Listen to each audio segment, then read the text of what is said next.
God, I'm so happy to be here in this room full of white people.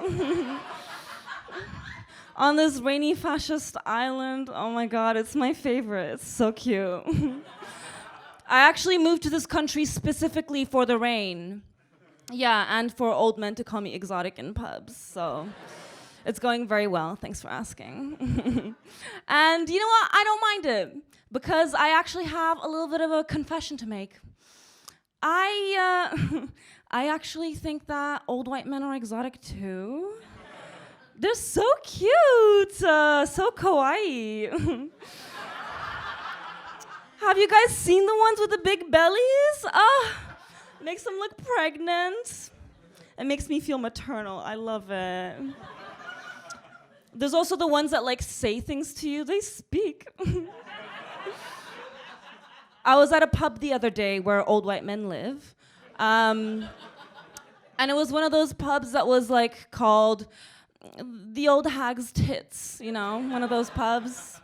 Or like the Prince of Pedophilia, one of those. The Queen of Discharge, you know, one of those pubs.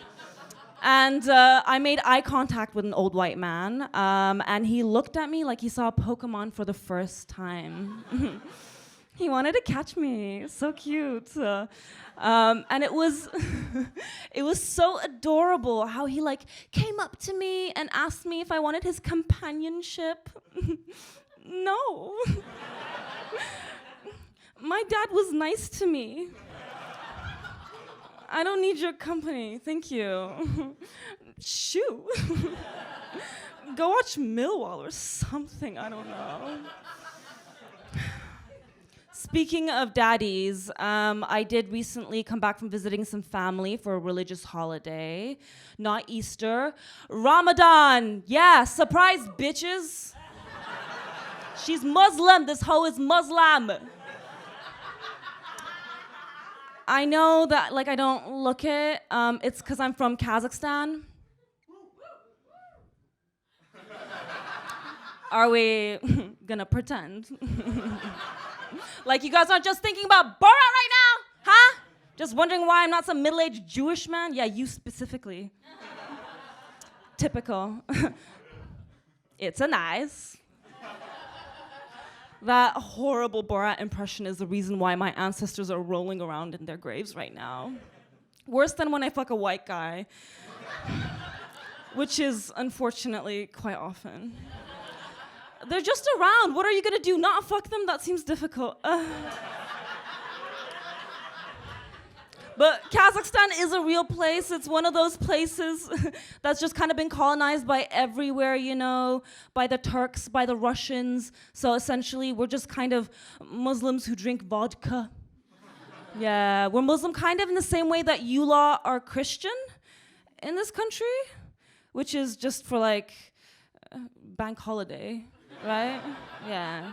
Casual. I'm not a very good Muslim. I don't know if you guys can tell. I'm actually an aspiring hoe.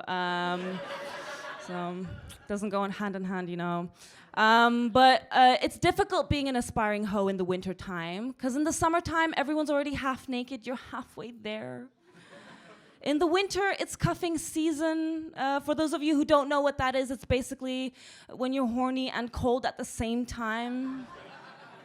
Yeah, so you need someone to hug you on the inside and on the outside. It's not as sexy as it sounds.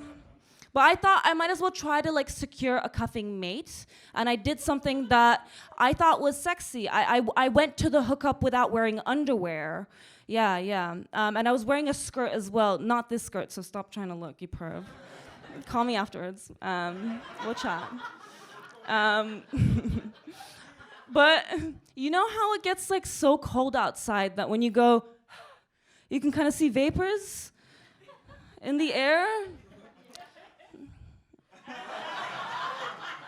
Yeah.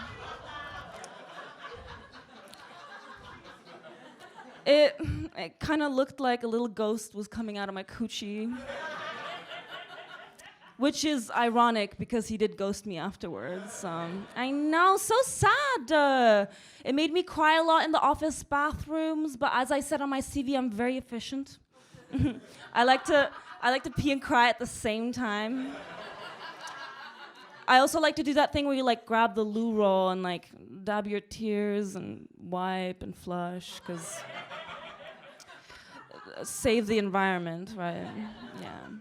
But I had to stop doing that because someone went down on me and told me that I tasted like a packet of salt and vinegar crisps. Yeah, I just told him it was halal. Yeah. Don't you know?